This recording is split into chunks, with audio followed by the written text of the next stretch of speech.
सुंदरकांड के प्रारंभ में गोस्वामी जी ने श्री हनुमान जी की वंदना करते हुए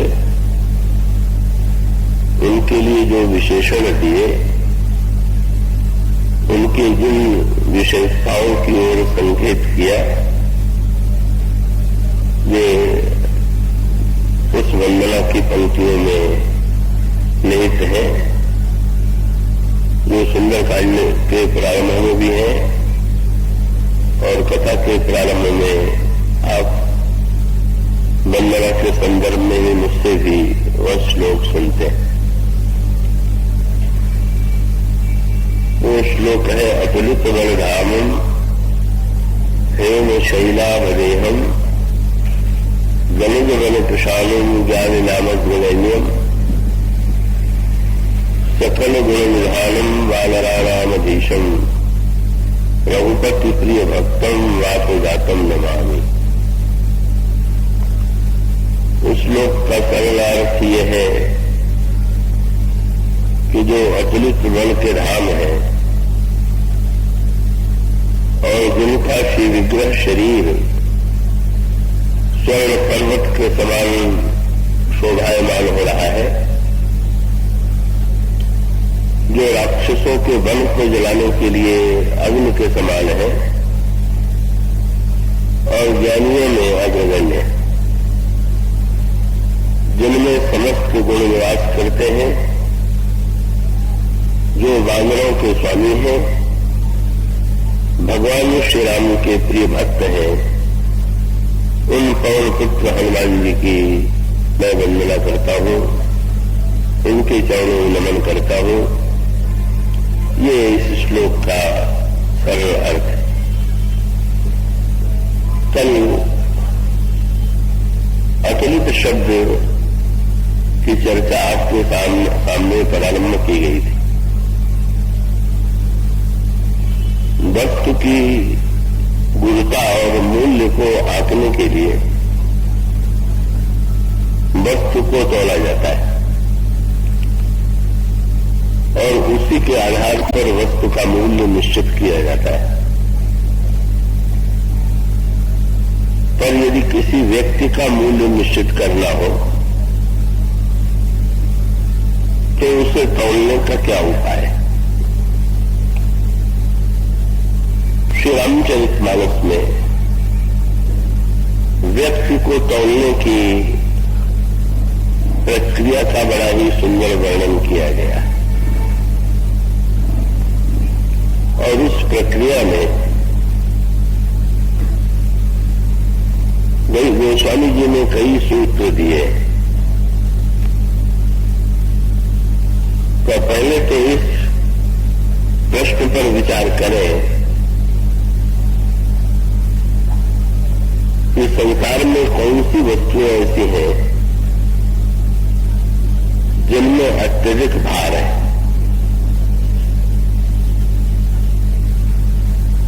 तो एक ओर भार का केंद्र व्यक्ति का अहंकार है। इस अहंकार के भार को उठाना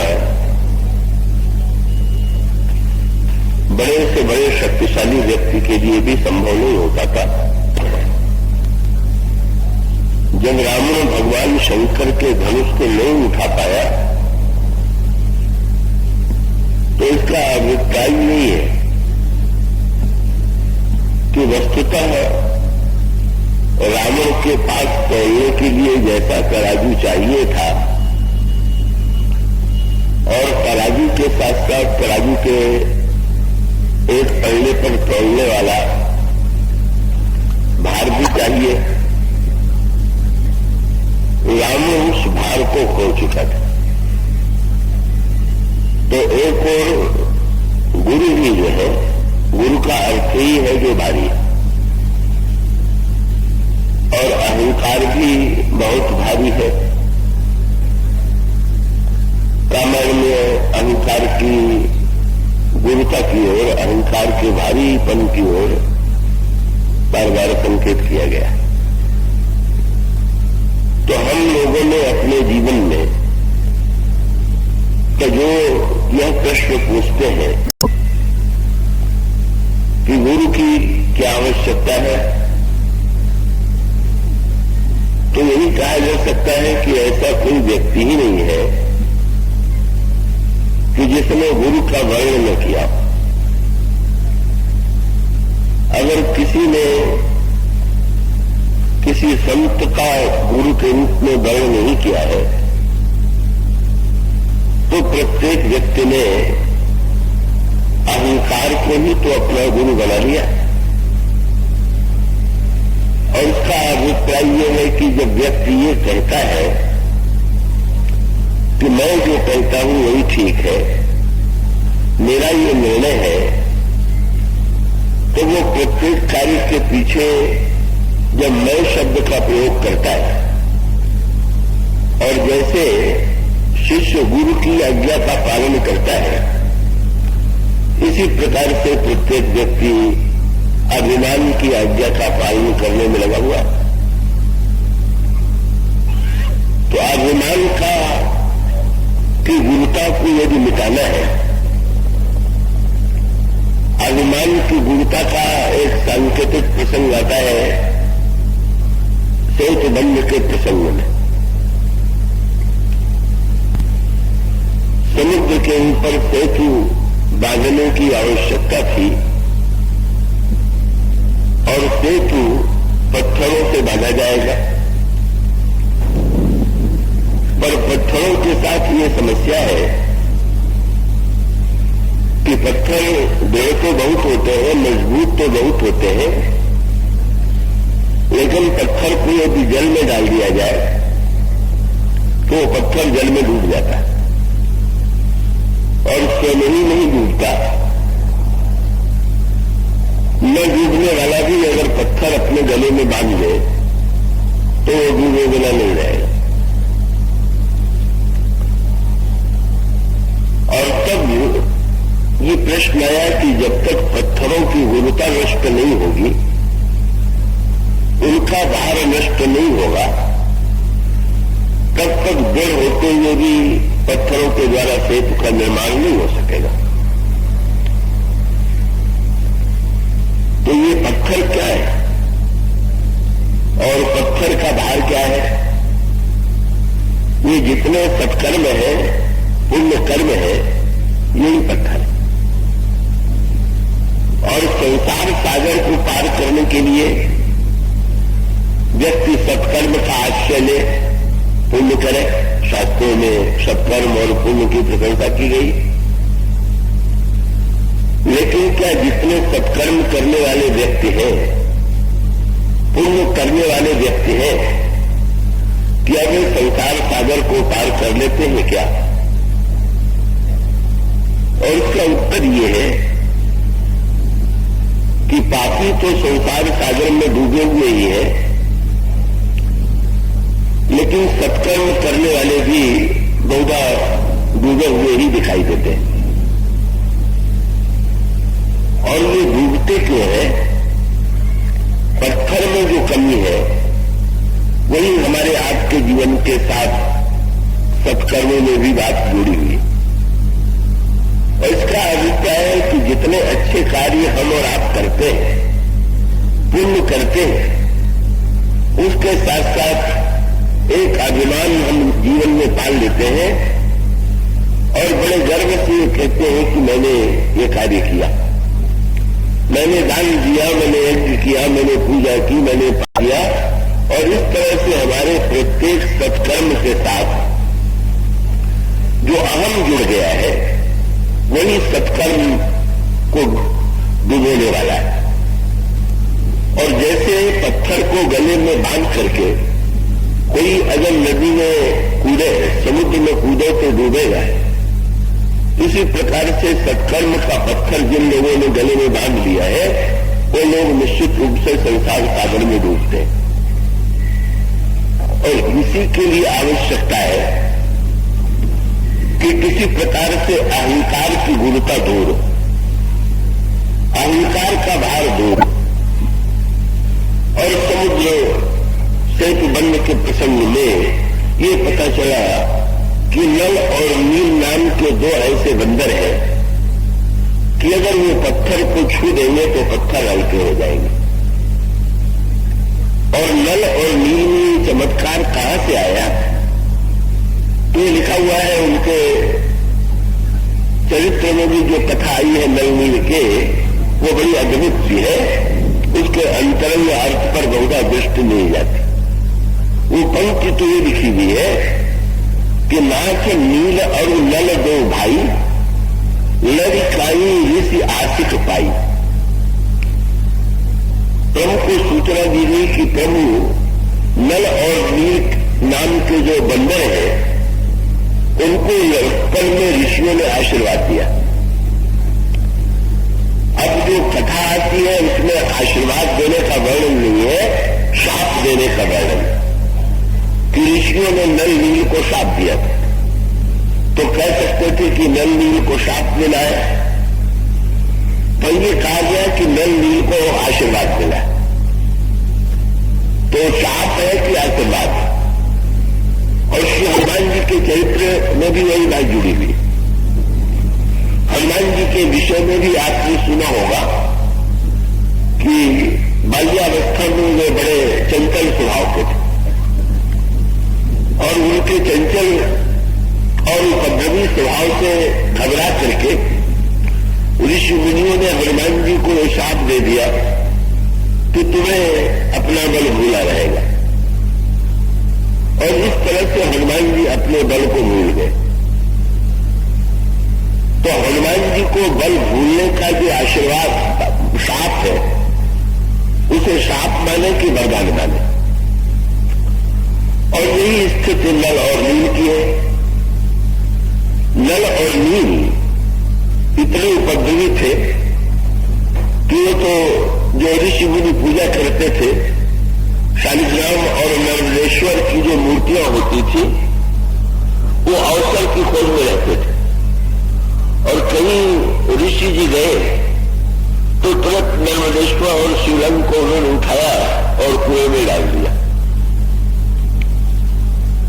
ऋषि आते हैं तो खोजते हैं, जन्म है इसमें क्या? इतने चंचल थे कि पूजा डुबो देते थे। सारी पूजा का डूब जाना जो है, ये एक बड़ी सांकेतिक भाषा। कई ऋषि मुनियों ने सोचा कि अब क्या करें, तो उन्होंने नल नील को शाप दे दिया। और दोनों प्रसंगों का अर्थ एक ही है कि कभी कभी वरदान में भी शाप होता है और शाप में भी वरदान होता है। वैसे तो आपने ध्यान दिया होगा कि रामायण के अधिकांश बुरे पात्र जो है उनको वरदान मिला। रावण को भी, कुंभकर्ण को भी, मेघनाथ को भी, खरदूषण त्रिशिरा को भी, उन सबको वरदान मिला। और इधर देखिए तो सबको शाप ही शाप मिला। स्वयं जिन भगवान ने अवतार लिया उनको भी नारद जी का ही शाप मिला हुआ है। तो परम भक्त हनुमान जी को भी मुनियों का शाप मिला हुआ है। और नल नील को भी अंत में मुनियों ने यही उपाय निकाला। उन्होंने कहा कि तुम जिस पत्थर को छुओगे या जिस मूर्ति को तुम छुओगे वो हल्की हो जाएगी, और तुम कुएं में भी डालोगे तो खोजने में कठिनाई नहीं होगी, हम उसे निकाल लेंगे। और बहुत बढ़िया बात का वरदान में शाप का अभिप्राय है। रावण को वरदान मिला कि तुम्हारी मृत्यु नहीं होगी मनुष्य और बंदर को छोड़कर के किसी के हाथ से। तो ये वरदान था रावण के लिए कि शाप था? तो बहुत बढ़िया सूत्र आता है श्री रामचरितमानस में। जब रावण यज्ञ कर रहा था तो विभीषण जी ने कहा कि महाराज रावण एक यज्ञ कर रहा। प्रभु ने पूछा यज्ञ करने से क्या होगा? बोले मरेगा नहीं। पर ये शब्द कहने के बाद मरेगा नहीं एक शब्द उन्होंने जोड़ दिया। क्या? नाथ करे रावण एक जागा और सिद्ध भय नहीं मरी अभागा। वो अभागा मरेगा नहीं, तो बड़ी विचित्र बात। न मरना भाग्यशालिता का लक्षण है कि मर जाना भाग्य का लक्षण। जब वो नहीं मरेगा तो कहना चाहिए था कि वो तो बड़ा भाग्यशाली है, पर विभीषण जी कहते हैं रावण का न मरना ही उसका दुर्भाग्य है। और उसको इस दृष्टि से विचार करके अगर आध्यात्मिक अर्थों में देखिए तो हमारे जीवन के ये संकेत रामायण में बड़े गंभीर रूप में आए। जब युद्ध समाप्त होता है और इंद्र ने आकर के प्रभु से पूछा कि प्रभु मैं क्या सेवा करूं, तो प्रभु ने मुस्कुरा करके ये कहा कि बंदर और राक्षसों के युद्ध में भी मारे गए, तो आप अमृत वर्षा करके बंदरों को फिर से जीवित कर दीजिए। इंद्र ने आज्ञा पाई और आकाश से जाकर के अमृत की वर्षा किया और जितने बंदर थे वे जीवित हो गए। मरे हुए बंदरों को जिला देने का अभिप्राय क्या? राक्षस जीवित नहीं हुए और बंदर जीवित हो गए। और इसका अभिप्राय कि मृत्यु की समस्या बंदरों के साथ भी है और राक्षसों के साथ भी है। बंदर सद्गुण है, देवताओं के अवतार है, और राक्षस दुर्गुण है। जब संघर्ष होता है तो उसमें बंदरों की भी मृत्यु होती है, पर भगवान श्री राम जी कहते हैं कि न, मैं तो युद्ध को ऐसे रूप में देखना चाहता हूं जिसमें दुर्गुण न जीवित होने पावे लेकिन सद्गुण जीवित हो जाए।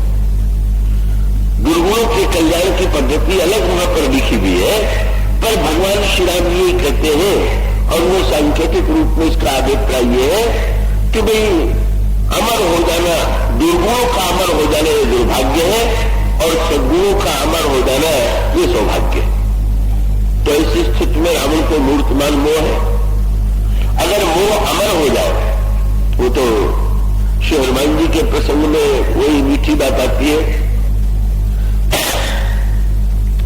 रावण किसी अन्य योद्धा को तो योद्धा मानता नहीं था, केवल श्री हनुमान जी के बल का वो लोहा मानता था।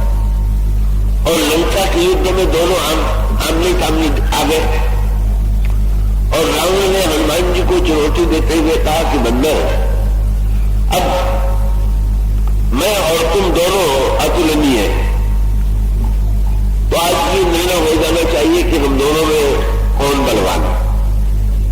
और निर्णय हुआ कि दोनों एक दूसरे के ऊपर मुक्के का प्रहार करें।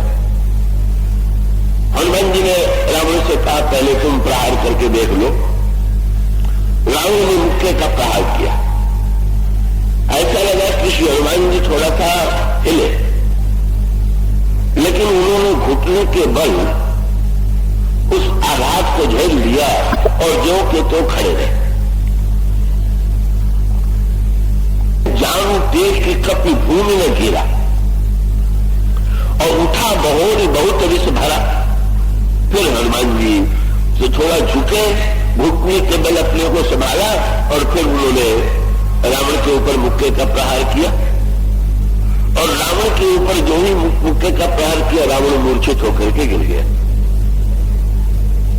रावण की मूर्छा जब दूर हुई तो देखा हनुमान जी को सामने, तो हनुमान जी की वो प्रशंसा करने लगा और ये कहा, रावण के मुंह से निकला कि मूर्छा गई बहुरी सो जागा, कप बल विपुल सराहा ही लागा।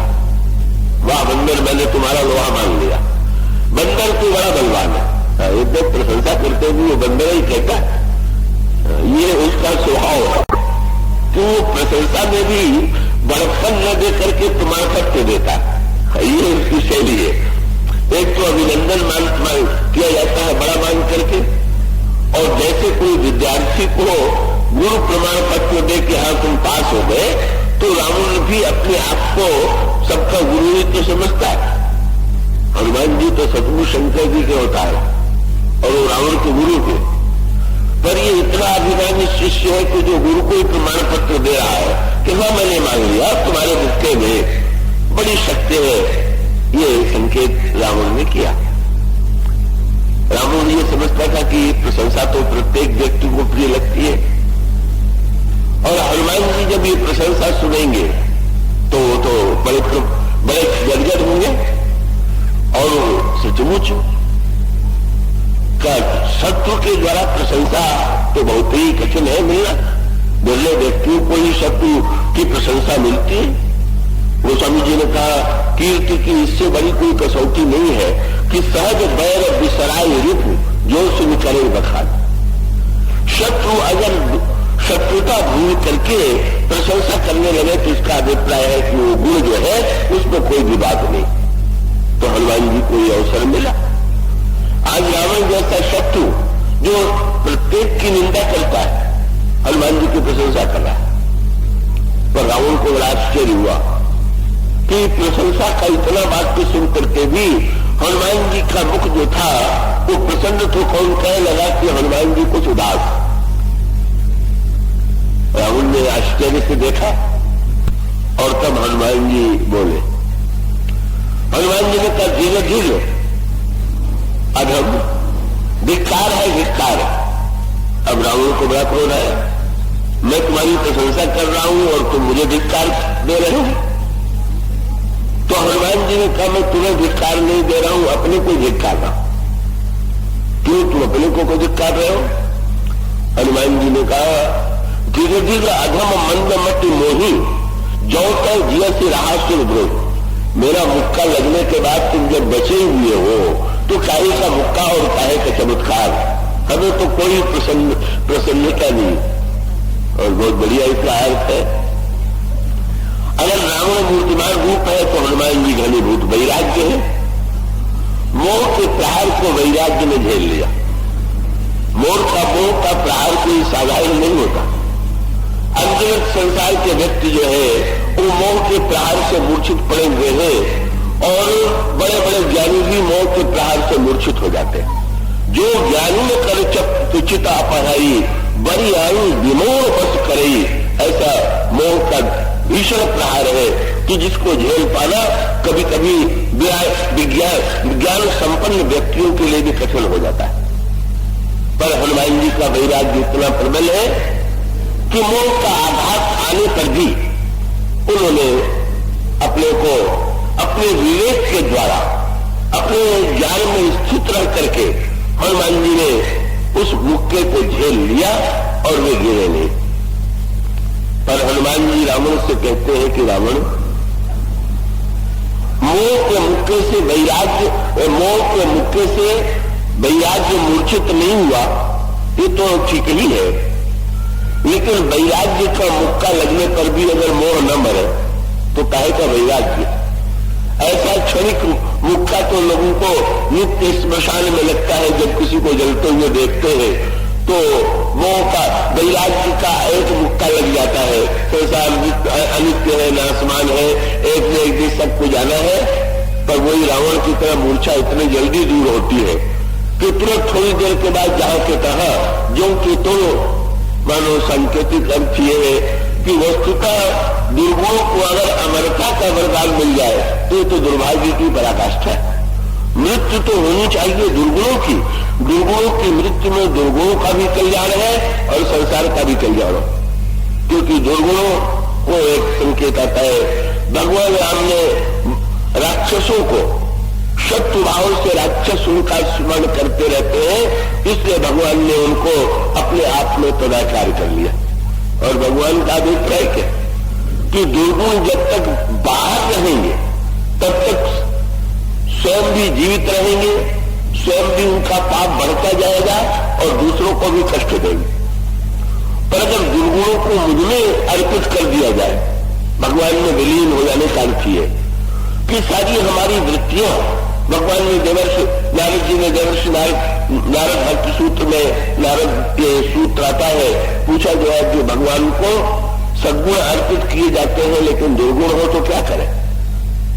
तो देवर्षि नारद ने जो वाक्य कहा वो ये है कि तदर्पित खिलाचार सन कामक क्रोधाभिमाना जिसम अपी तस्मिन न्यो करनीय। समस्त आचार हम उनमें जब अर्पित कर चुके हैं तो काम क्रोध लोभ की वृत्तियां भी उनमें ही विलीन कर देनी चाहिए। तो राक्षस जो है शत्रु भाव से चिंतन करते हैं और भगवान उन्हें विलीन कर देते हैं, और जो दुर्गुण है सद्गुण है उन्हें पूरा जीवित करते हैं। और इस तरह से तात्विक दृष्टि से इसका अभिप्राय यह है कि रावण, कुंभकर्ण और मेघनाथ को मिलने वाला वरदान जो है ये दुर्भाग्य की पराकाष्ठा है, ये सौभाग्य का लक्षण नहीं। और दूसरी ओर हनुमान जी को जो शाप मिला या नल को जो शाप मिला, अगर ये शाप हम सब लोगों को भी मिल जाए, यही तो कठिनाई है कि हम लोग न तो शाप चाहते हैं और न तो मिलता है। उसका अभिप्राय क्या? श्री हनुमान जी को शाप मिल गया कि तुम्हें अपना बल भुला रहे, और अपना गुण जब याद रहता है तभी तो अभिमान होता है। जिसको अपनी तपस्या, अपनी बुद्धिमत्ता, अपना त्याग, अपना धन, अपना पद याद रहेगा वो अभिमानी हुए बिना रहेगा ही नहीं। और जिसको ये याद ही नहीं रहेगी कि मुझमें कोई विशेषता है, उसको अभिमान कैसे? तो इतना सार्थक वरदान मिला।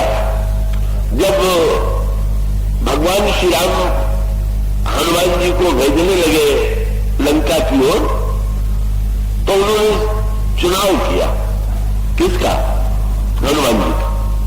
और उनको पास बुलाया, उनके सिर पर हाथ रखा और अपनी मुद्रिका उनको दे दी। श्री हनुमान जी ने पूछा, प्रभु क्या आज्ञा है? तो प्रभु ने कहा कि तुम्हें दो कार्य करना है, तुम्हें जाना है लंका में और बहुत प्रकार सीता ही समझाए। तुम बहुत प्रकार से सीता को समझा रहे, और समझाने के लिए तुम्हें दो सूत्र में दे रहा हूं। वो सूत्र क्या है? बोले बहु प्रकार सीता ही समझाए हो और कई बल विरह बेगी तुम आयो। तुम सीता को मेरे विरह का वर्णन सुनाना और मेरे बल का वर्णन सुनाना। पर चुनाव बड़ा विचित्र था। विरह का दूत हनुमान जी को बनाया गया और बल का दूत हनुमान जी को ही बनाया गया कि हनुमान जी को छोड़ करके ये दोनों कार्य और कोई बंधन नहीं कर सकता। क्योंकि अगर व्यवहारिक दृष्टि से देखें तो हनुमान जी को तो विरह का कोई अनुभव ही नहीं। बाल ब्रह्मचारी है, न विवाह हुआ, न पत्नी से वियोग का प्रश्न आया। वो क्या जाने कि विरह पत्नी का क्या होता। वो तो कथा आती है कि नल का जब दमयंती से वियोग हुआ तो नल ने विलाप करते हुए उस समय नल को श्री राम की याद आई। नल ने यही कहा, किम करो को गच्छामि रामो नास्ति महीपले। मैं कहां जाऊं, क्या करूं? इस समय श्री राम होते। किसी ने पूछा, श्री राम को क्यों ढूंढ रहे हो? तो नल ने कहा, पत्नी विरहजम दुखम रामो जाना थे केवल। पत्नी के वियोग में कितना कष्ट होता है ये राम ही जानते हैं। अगर मैं उनको अपना दुख सुनाता तो मेरे दुख को समझ सकते थे। तो सोचिए, नल तो श्री राम को ढूंढ रहे हैं जो पत्नी वियोगी है, और भगवान राम ढूंढ रहे हैं तो ऐसे हनुमान जी को कि जो बाल ब्रह्मचारी है। कैसा उल्टा चुनाव लग रहा है। प्रभु कहते हैं मेरे विरह का वर्णन तुम सुनाना, और दूसरा कार्य दिया मेरे बल का वर्णन सुनाना। प्रभु से किसी ने पूछा, प्रभु आपने हनुमान जी को इस कार्य के लिए क्यों चुना? तो प्रभु ने कहा कि विरह के लिए तो इसलिए चुना कि जो बेचारे स्वयं विरही है वो अपने ही दुख से संतुष्ट रहते हैं, दूसरे के दुख की पीड़ा मिटाने का समय कहा।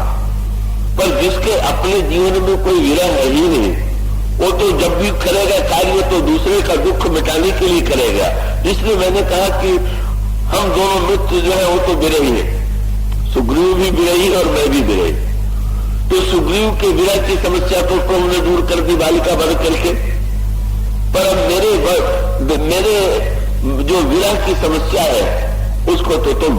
और उसका अभिप्राय है कि हनुमान, अगर दूसरा व्यक्ति मेरे विरह का वर्णन भी करेगा तो वो हमारे और सीता जी के स्वरूप को तो जानता नहीं। क्योंकि क्या सीता जी और श्री राम का वियोग उसी प्रकार का है जैसे पति और पत्नी का वियोग संसार में हुआ करता है? क्या वो केवल पति पत्नी मात्र है? नहीं, वो तो तत्वता अभिन्न है। ये विरह का वर्णन इतना कठिन है, आप जरा गहराई से इस पर विचार कीजिए। भगवान राम और सीता के विरह का वर्णन कठिन क्यों है? क्या कि अगर दोनों को दो माने तब दो में ही विरह होता है, और दो माने तो तत्वता ठीक नहीं है क्योंकि अभिन्न है, और अभिन्न है तो अभिन्न में विरह कैसा? इसलिए अगर एक माने तो विरह ठीक नहीं, और अगर ये मान लें कि दोनों दोनों एक ही है तो विरह नहीं, और दोनों दो है तो तत्वतः अभिन्नता नहीं। दोनों बातें एक दूसरे की विरोधी है। यही बड़ी समस्या थी, और इस परीक्षा में तो हनुमान जी पास हो सकते। भगवान राम कहते हैं अब तुम निर्णय करो कि गिरा अर्थ जल बीच सब करियत भिन्न भिन्न बंदो सीता राम पर जिन्हीं परम प्रिय खिन्न।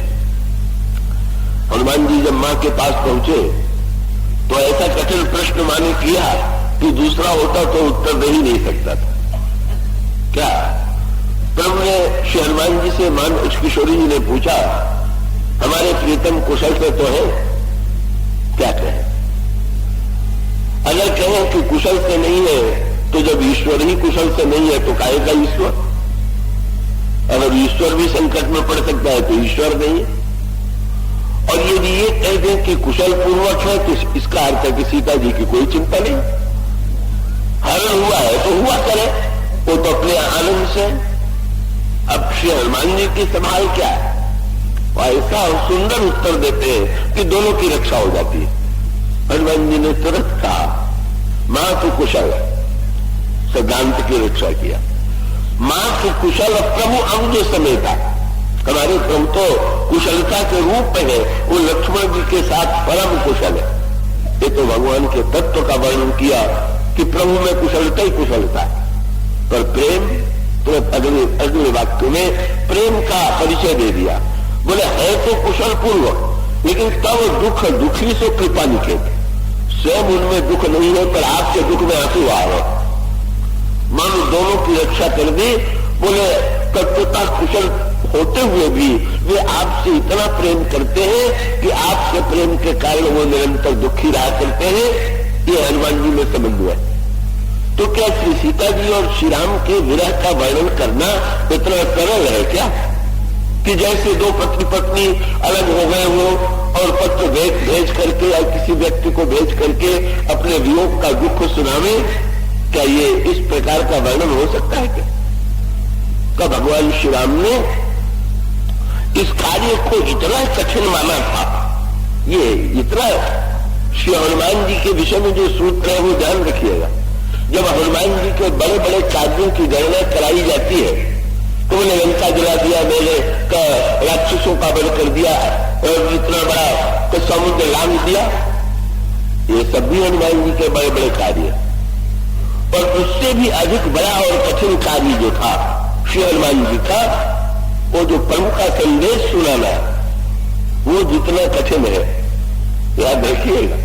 अगर आप हनुमान जी के बड़े कार्यों को केवल उनकी वीरता में देखते, उनके युद्ध में देखते, तो आप वस्तुतः सूक्ष्म रस का आनंद लेने से वंचित हो जाएंगे। नहीं, कितना कठिन कितना जटिल कार्य है श्री हनुमान जी के समक्ष। कैसे प्रभु का संदेश सुनावे कि तत्व की भी रक्षा हो, भाव की भी रक्षा हो, और उसके साथ साथ तीसरा संकट,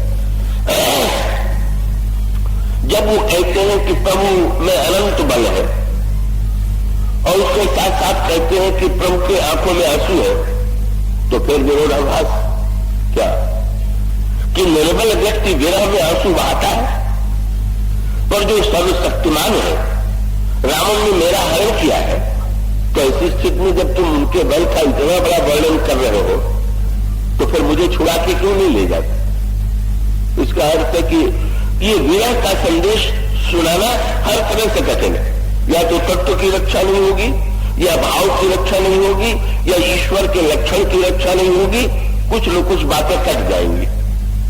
इसीलिए प्रभु ने रावण की सभा में दूत बनाना था तो अंगद को भेजा, पर सीता जी को संदेश पहुंचाना था तो अंगद को काम नहीं सौंपा। क्यों? की बात।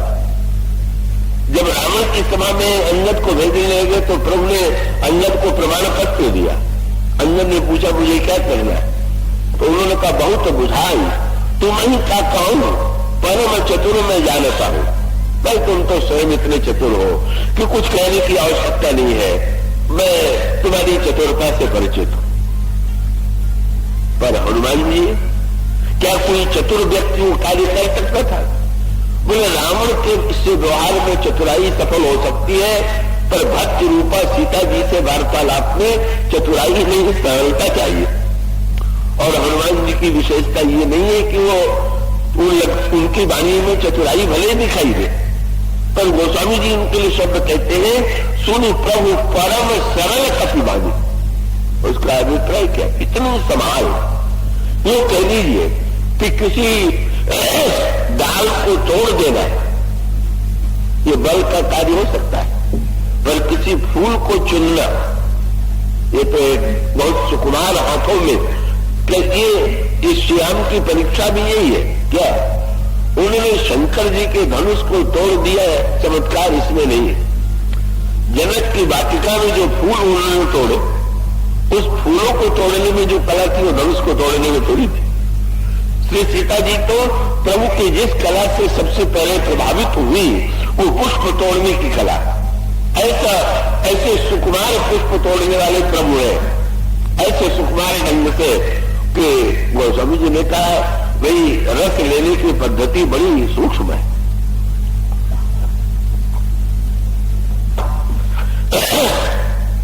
उन्होंने कहा पियत सुमन रस आली विटप कोल काटी फल खात और तुलसी तरु जीवी जुगल सुमति कुमति कह बात। उन्होंने कहा एक व्यक्ति भूखा है, वो वृक्ष के पास गया और वो बिना सोचे समझे उसने डाल को नीचे खींच दिया। डाल टूट गई तो भी कोई चिंता नहीं, फल तोड़ लिया और उसको लगा चबा चबा करके खाने और बड़ा प्रसन्न हुआ कि मैंने फल खा लिया। और वहीं पर एक भंवरा आया और भंवरा जिस समय पुष्प पर बैठा, भंवरा भी रस का प्यासा तो है, लेकिन आपने देखा हम लोग जब फल लेंगे तो फल का सत्यानाश करके अपना पेट भरेंगे, पर भंवरा तो जब फूल पर बैठेगा तो उसकी रसज्ञता की कसौटी यह है कि ऐसा रस लेके उड़ जाए कि पुष्प ज्यों का त्यों रहे और उसको भी तृप्ति प्राप्त हो जाए। ये भ्रमर वृत्ति जो है, वीरता एक अलग वृत्ति है और रस की वृत्ति अलग वृत्ति है। तो वस्तुतः श्री राम धनुष यज्ञ के मंडप में सूर्य है, सूर्य का प्रचंड प्रताप, पर पुष्प वाटिका के जो श्री राम है वो तो भंवरा है। गोस्वामी जी ने कहा करत बत कही अनुदेशन मुख मनुष्य रूप लुभान छवि सरोज मकरंद युव मकरंद जरु करत मधुपरी व पान। भगवान राम श्री सीता जी के मुख कमल के रस का पान कर रहे हैं। गोस्वामी जी ने क्या सुंदर चुनाव किया। उसका अभिप्राय क्या कि ये भी तो हो सकता था कि सीता जी ने कुछ श्री राम ने देखा और उनसे परिचय करते, या का भौतिक रूप में भी पुष्प वाटिका में उनको हृदय से लगाते और श्री सीता जी और श्री राम का मिलन होता। लेकिन ऐसा अद्भुत मिलन,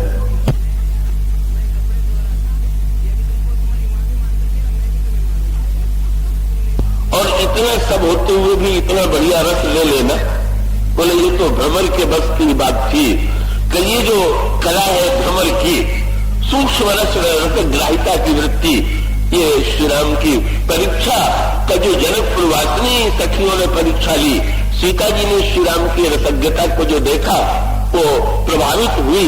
श्री राम कैसे सुकुमार रस लेने की कला में अत्यंत निपुण है। ऐसी स्थिति में श्री हनुमान जी के सारे कार्य अद्भुत है। किसकी प्रशंसा की जाए, किस कार्य को छोटा और बड़ा बताया जाए, पर सबसे कठिन कार्य जो था प्रभु ने जो हनुमान जी को सौंपा था, वो कार्य सौंपा था कि तुम लंका में जाओ और मेरा संदेश तुम सीता जी को सुनाओ।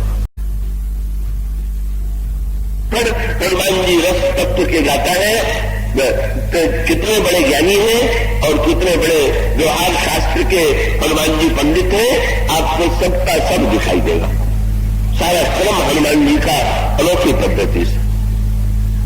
श्री हनुमान जी किशोरी जी के पास पहुंचे और पहुंचने के पश्चात उन्होंने जिस पद्धति के द्वारा, क्रम तो देखिए, हनुमान जी के स्थान पर अगर प्रभु ने दूसरे को मुद्री दी होती तो यही तो होता कि वो व्यक्ति मुद्री लेकर के जाता, सीता जी को प्रणाम करता और मुद्री देता। किंतु हनुमान जी ने तो बड़ा अद्भुत कार्य किया। मुद्री पहले डाल दिया और हनुमान जी बाद में पहुंचे। व्यवहारिक दृष्टि से देखें तो ये कार्य कुछ विचित्र सा भी लगता है, अटपटा भी लगता है।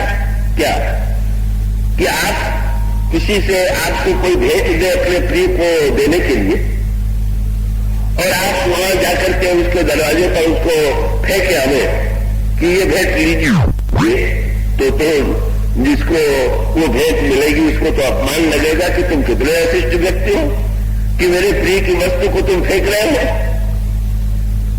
पर श्री हनुमान जी ने तो ऐसे किया। वो समझे ने कहा, हनुमान जी ने दीन मुद्रिका डाली। तब हनुमान जी अशोक वृक्ष के ऊपर बैठे हुए हैं और अशोक वृक्ष के ऊपर बैठे हुए हनुमान जी ने ऊपर से मुद्रिका को डाल दिया।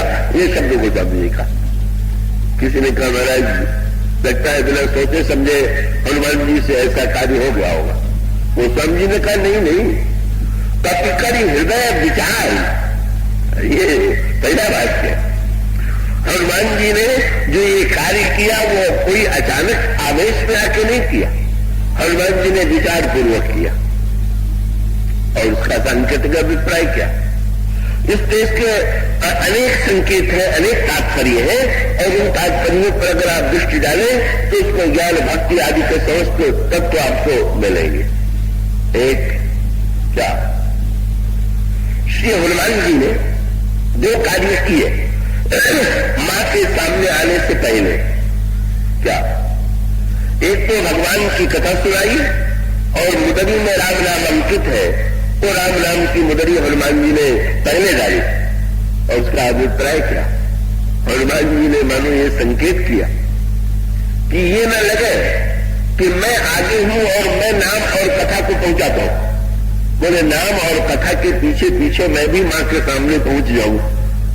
ये जो परिचय का माध्यम है मेरे और किशोरी जी के बीच में, या तो प्रभु की कथा है या प्रभु का नाम है। और उसका अभिप्राय कि संसार में परिचय का माध्यम अपना नाम होता, पर हनुमान जी कहते हैं कि न, संसार से परिचय प्राप्त करना हो तो आप बताइए कि आपका नाम क्या है, और जिससे आप परिचय कर रहे हैं उससे पूछिए कि आपका नाम क्या है। पर बड़ी अनोखी बात, श्री हनुमान जी ने न तो मां का नाम पूछा, न मां ने हनुमान जी का नाम पूछा। अब तो अनोखी बात। और अगर कोई परिचय पूछेगा तो आपके विषय में पूछेगा कि आप अपनी कुशलता का समाचार दीजिए। पर हनुमान जी का सूत्र क्या है? कल उन्होंने अपने व्यक्तित्व को इतना मिटा दिया है, ये श्री हनुमान जी के व्यक्तित्व में, तब पल्लव मह रहा लुकाई करे विचार करूं का भाई। हनुमान जी रामायण भर में कभी छोटे बन जाते हैं, कभी बड़े बन जाते हैं, कभी भारी बन जाते हैं, कभी हल्के बन जाते हैं। हनुमान जी कभी गरजने लगते हैं, कभी हनुमान जी मौन हो जाते हैं। हनुमान जी वृक्ष के पत्ते की आड़ में बैठे हुए। ये क्या है? अपने व्यक्तित्व को छिपाने की कला, अपने अहम को प्रदर्शित करने की बात तो संसार में अधिकांश व्यक्तियों के जीवन में दिखाई देती है, और हम लोग अपने को दिखाने के लिए ही तो निरंतर बेचैन रहते हैं, कोई हमें देख ले। पर अपने को छिपाने की कला जिसको आ जाए, और छिपाने की कला उसी को आ सकती है कि जिस व्यक्ति में अभिमान न हो। अभिमानी व्यक्ति प्रदर्शन से प्रसन्न होता है, वो तो केवल निराभिमानी व्यक्ति ऐसा होता है। तो उसका अभिप्राय क्या है? हनुमान जी गए हैं किसको प्रकट करने? प्रभु ने कार्य दिया है कि मेरा बल और मेरा बिना तुम सीता जी को चुना ना। और हनुमान जी का तात्पर्य क्या है कि मैं सामने अगर आ जाएगा तो फिर प्रभु चले जाएंगे। जब मैं था तब प्रभु नहीं, अब मैं नाई, प्रेम गली अति साकरी, ताने दीन समाई। हनुमान जी का पत्ते की आड़ में छिप जाना, इसका अभिप्राय है अपने ये पत्ते जो है वो विवेक के प्रतीक है। नव पल्लव है विटप अनेका, साधक मन जिस मिले विवेका। पत्र जो है विवेक है, और विवेक की आड़ में हनुमान जी ने इतने निरभिमानी है कि वो अपने आप को उन्होंने छिपाया, और छिपा करके प्रकट को किसको किया? बस अपने को छिपाने की कला में जो निपुण होगा वही भगवान को प्रकट कर सकता है, और जो अपने को प्रकट करना चाहेगा वो भगवान को अलग कर देगा, भगवान को पीछे कर देगा। हनुमान जी ने जो प्रभु के श्री सीता जी के सामने वो नहीं गए, उन्होंने ये कहा कि मैं कौन सा मुंह लेकर के जाऊं, लेकिन मां को प्रभु की कथा के सहारे, प्रभु के नाम के सहारे हमारे दोनों के बीच में परिचय का माध्यम तो यही है, इसलिए हनुमान जी ने कथा और नाम की मुद्री का आश्रय दिया। और दूसरी ओर जो कार्य प्रभु ने दिया था, हनुमान जी ने उसको प्रारंभ कर दिया। जिस समय हनुमान जी, आप देखें, जिस समय हनुमान जी अशोक वृक्ष पर बैठे हुए थे, उस समय श्री सीता जी विरह की पराकाष्ठा में थी। क्यों? रावण ने ये कह दिया था कि अगर तुमने मेरी बात नहीं मानी तो मैं 1 महीने में तुम्हारा सिर काटूंगा। राक्षसियां सीता जी को डराने की चेष्टा करती हैं, और श्री सीता जी इतनी निराश है, इतनी व्याकुल हो जाती है कुछ क्षणों के लिए कि त्रिजटा ने जब अपना स्वप्न सुना करके श्री सीता जी के सताने की चेष्टा करने वाली राक्षसियों को उनसे दूर कर दिया, तो श्री सीता जी ने त्रिजटा से आंखों में आंसू भर करके कहा कि मां के विरह मैं विपत्ति सम्मिलित है मोरी, मां तुमने इस लंका की विपत्ति में भी मेरा साथ दिया है, तो जैसे तुमने साथ दिया है उसी तरह से थोड़ी सहायता और करो। क्या बोले? कहानी काठ रखी चिता बनाई, मां को अनल अपनी देह में लगाई, तुम कहीं से लकड़ी ले आओ और मैं उस पर बैठ जाऊं और मैं चिता में बैठूं और तुम अग्नि लगा दो, मेरा शरीर भस्म हो जाए। मुझसे प्रभु के वियोग का दुख नहीं सहा जाता है, इसमें मैं अपने को विनष्ट करना चाहता हूं। अब देखिए कितना बड़ा संकट है हनुमान जी के सामने। क्या प्रभु ने कहा है कि विरह का संदेश सुनाना, पर ऐसी स्थिति में जब वो विरह के दुख की पराकाष्ठा में अत्यंत निराश हो रही है, हनुमान जी के सामने बड़ा भारी संकट है। अब मैं क्या करूं? त्रिजटा बड़ी बुद्धिमती निकली। त्रिजटा ने श्री सीता जी से पूछा कि जिस मेरे सपने को सुन करके राक्षसियां दूर चली गई, पुत्री राक्षसियों ने मेरे सपने पर विश्वास कर लिया और तुम्हें विश्वास नहीं हो रहा। राक्षस जिसमें त्रिजटा ने सुनाया था तो अपना सपने ही तो सुनाया था। त्रिजटा ने यही तो कहा था कि मैंने सपना देखा है कि एक बंदर आया हुआ और वो लंका को जला गई, और सपने को सुनकर के राक्षसियां कह सकती थी कि सपना तो सपना होगा, पर त्रिजटा ने राक्षसियों से कह दिया था कि ध्यान रखना, यह सपना मैं कहूं विचारी तो यह सत्य गए विचारी, ये मेरा सपना सत्य हुए बिना नहीं रहे। और जैसे राक्षसियों ने सुना कि रावण का राज्य मिटने वाला है, तो उन्होंने सोचा कि अभी से रावण से धीरे धीरे संबंध दूर करे। सीता जी के चरणों में प्रणाम करके राक्षसियां दूर चली गई। त्रिजटा ने सीता जी से कहा, मेरे सपने पर राक्षसियों ने विश्वास कर दिया, और पुत्री तुम इतनी इस समय संशयग्रस्त हो रही हो कि तुम मेरे स्वप्न पर तुमने ध्यान नहीं किया, तो तुम एक काम करो, क्या अब रात्रि तो व्यतीत हो जाने दो, दिन की प्रतीक्षा हो। अगर दिन में भी मेरा सपना सत्य न हो तो फिर बताना। वो स्वामी जी ने कहा, तो त्रिजटा ने सीता जी से कह दिया, निशिन अनल बनी सुन सुकुमारी और अस कई सो निज भवन सुधारी। और चली गई।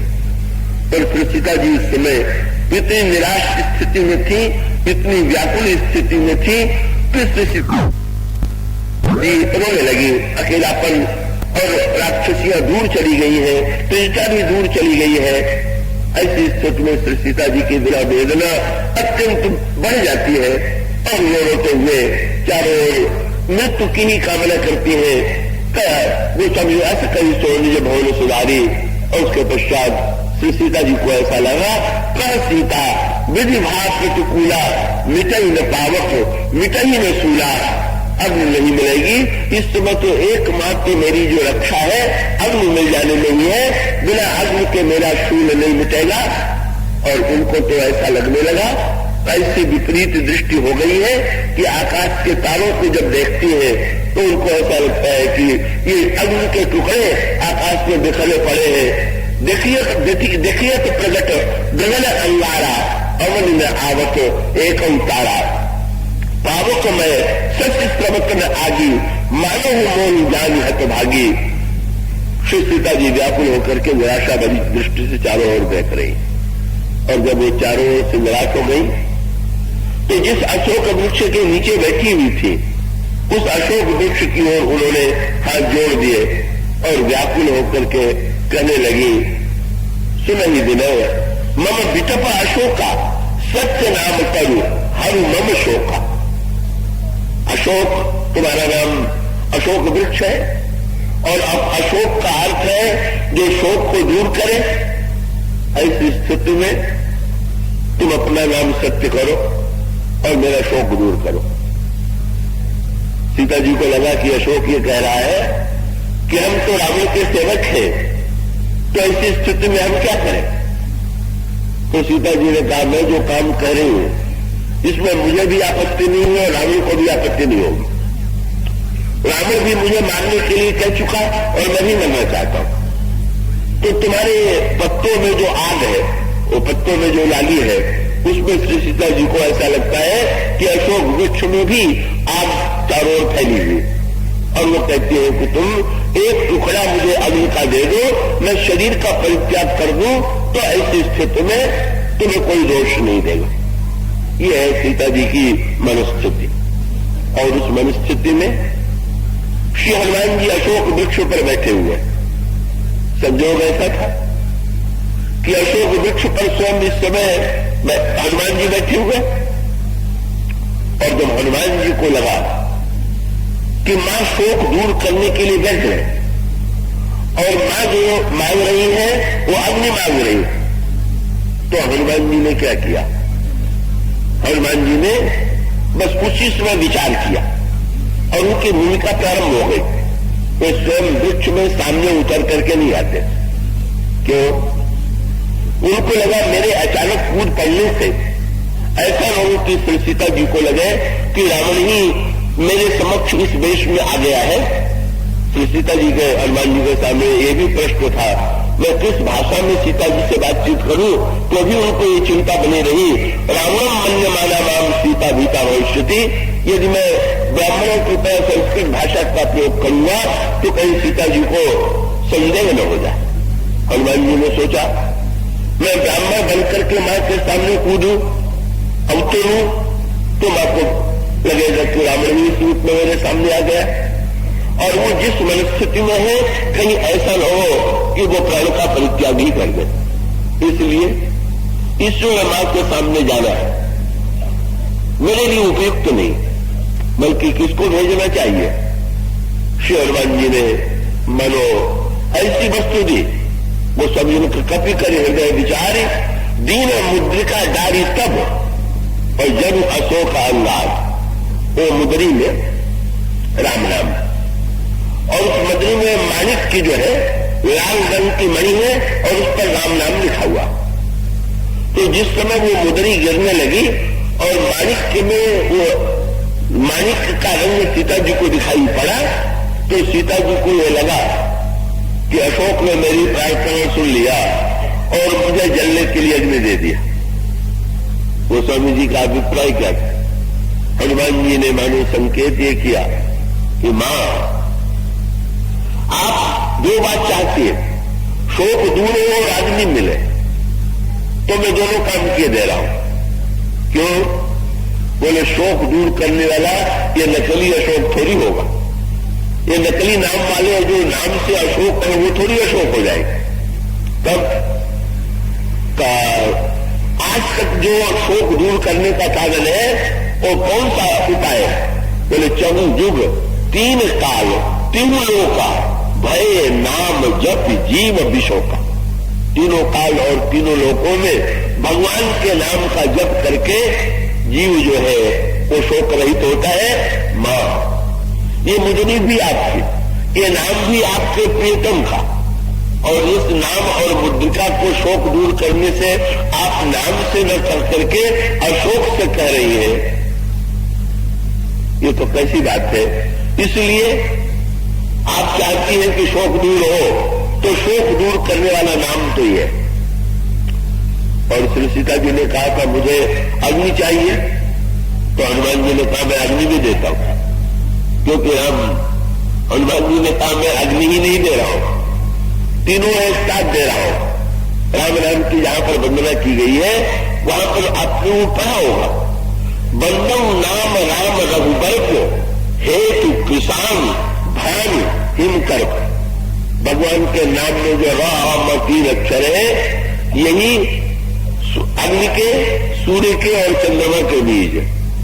तो हनुमान जी ने मां के समक्ष तीनों का बोले आप केवल अग्नि मांग रही है, पर मैं र के रूप में अग्नि भी दे रहा हूं, आ के रूप में सूर्य का को भी अर्पित कर रहा हूं, और म के रूप में चंद्रमा को अर्पित कर रहा हूं। और इसका अभिप्राय यह है कि मां चंद्रमा और सूर्य की आवश्यकता तो आपको है ही है, क्योंकि आपके हृदय में जो ज्वाला जल रही है उसकी शीतलता के लिए चंद्रमा चाहिए, और निशाचरों से आप संत्रस्त हैं तो अंधकार को मिटाने के लिए सूर्य की आवश्यकता है। कृपा करके बच्चों को पास में बैठाए। का निशाचर जो है, निश्चर राक्षसों के अंधकार को मिटाने के लिए आवश्यकता है। ये जिन देवी ने बच्चा छोड़ दिया है उससे प्रार्थना है कि उसको, तो ये जो संकेत है उसका अभिप्राय ये हुआ कि सूर्य चंद्रमा और अग्नि का अभिप्राय ये है सूर्य के रूप में निशाचरों के अंधकार का विनाश, और चंद्रमा के रूप में विरह के ताप का निवारण, और अग्नि के रूप में हनुमान जी ने कहा अग्नि की आवश्यकता तो है, पर आग को जलाने के लिए, लंका को जलाने के लिए अग्नि चाहिए। तो ये तीनों जो है इसी मुद्रिका में समाया हुआ है, और हनुमान जी ने वो मुद्रिका जो है ऊपर से नीचे डाल करके मानो जो मां ने मांगा उसे दे दिया। और साथ साथ हनुमान जी ने उस एक छोटे से कार्य में इतना कुछ कह दिया, एका क्रिया व्यर्थ करी प्रसिद्धा, इतना विलक्षण काम कर दिया, बुलाना भी दे दिया। मां ने हनुमान जी से पूछा, हनुमान तुम सामने आकर के मुद्री तुमने नहीं दिया, ऊपर से डाल क्यों दिया? तो हनुमान जी ने कहा मां जब मैंने सुना कि अब आप राम नाम छोड़ करके अशोक का नाम जपने लगी है, तो मैंने सोचा कि अब मैं भी डाल ही दूं। जब आप ही छोड़ रही है तो मैं तो आपका अनुगमन करूंगा। लेकिन चलिए मेरी चिंता आपने दूर कर दिया। मेरे डालने के बाद अगर मुदरी गिर गई होती तो मैं उसको मुदरी का गिरना न मानता, नाम की महिमा गिर गई, नाम की महिमा समाप्त हो गई मुझे लगता। वो हुआ यह था कि हनुमान जी ने जब मुदरी को ऊपर से डाला तो सीता जी की आंखें तो ऊपर की ओर थी, और उधर से मुदरी चली, और उधर सीता जी जो है कपिकर हृदय विचार दीन मुद्रिका डाल कर जब अशोक का अंगार दीन हरसी उठी कर गए, उठ करके खड़ी हुई और हाथ से पकड़ लिया। हनुमान जी ने कहा मां नाम की महिमा गिरने वाली तो थी, लेकिन आपने बीच में ही संभाल लिया, तो ऐसी स्थिति में नाम की महिमा पुनः प्रतिष्ठापित हो गई। आप मानो हनुमान जी ने अपने प्रारंभिक कार्य में ही इतने विलक्षण रसज्ञता का सूक्ष्म परिचय दिया, इतने विश्वास का, इतने भक्ति का, इतने प्रेम का। और उसके बाद तो हनुमान जी और मां का जो वार्तालाप होता है, एक एक सूत्र हनुमान जी का बड़ा अनोखा है। और कहीं का बल का के वर्णन करने लगे, कहने लगे राम बाण रघुए जानकी तम बरूथ कर जातु भान की। प्रभु का बाण तो सूर्य के समान है, उसके उदय होने पर ये राक्षसों का अंधकार कहां रहेगा। सीता जी आश्चर्य से देखने लगी। पहले तो तुमने विरह का वर्णन सुनाया कि प्रभु जो है मेरे प्रेम में व्याकुल है, और तुम ये कह रहे हो कि उनके बाण में इतना चमत्कार है। तो बाण में इतना चमत्कार है तो फिर मुझे यह राक्षसों का वध करके है तो छुड़ा के ले कोई चलते। हनुमान जी ने मां से बहुत बढ़िया बात की। उन्होंने कहा मां, आप जानते हैं प्रभु के बाण में बल तो है, सामर्थ्य तो प्रभु के बाण में अतुलित है। प्रभु को अपने बाण की महिमा स्वयं भूल गई। बाण की महिमा क्यों भूल गई? बोले वो इतने प्रेम में डूबे हुए आपकी याद करते करते अपने बल को भूल गए। और इसका अर्थ ये है कि याद करने पर भी अपनी याद और अपनी विशेषता की याद बनी रहे तो विरह किस काम का। विरह अगर प्रिय की स्मृति आई और प्रिय की स्मृति में भी अपनी विशेषता का ध्यान बना रहा तो फिर ऐसी स्थिति में सच्ची तन्मयता नहीं। इसलिए हनुमान जी ने श्री सीता जी से ये कहा, गीताली रामायण में वाक्य आता है, तव वियोग संभव दारुण दुख बिसरी गई महिमा चौबानी। आपके वियोग में अपने बाण की महिमा भूल गए। श्री हनुमान जी के शब्दों को सुनकर के मां गदगद हो गई। और जब हनुमान जी लौटने लगे तो मां ने कहा कि हनुमान, पहले तो मैं तुमसे ये कहने वाली थी कि प्रभु को मेरी याद दिलाना। मुझे ये था कि प्रभु शायद मुझे भूल गए, पर अब तो तुमसे ये पता चला कि वो मेरी याद में अपने बाण की महिमा भी भूल गए, तो अब तुम मेरी याद मत दिलाना। तब बोले तात सब को तो कथा सुनायो और बाण प्रताप प्रभु ही समझायो। अब तो जरा उनको बाण की महिमा की याद दिला देना। श्री हनुमान जी जिस प्रकार से वचन रचना करते हैं, प्रभु कितना प्रेम करते हैं, तो कहते हैं जननी जनजीय मानुष ऊना तुम ते प्रेम राम के दूरा।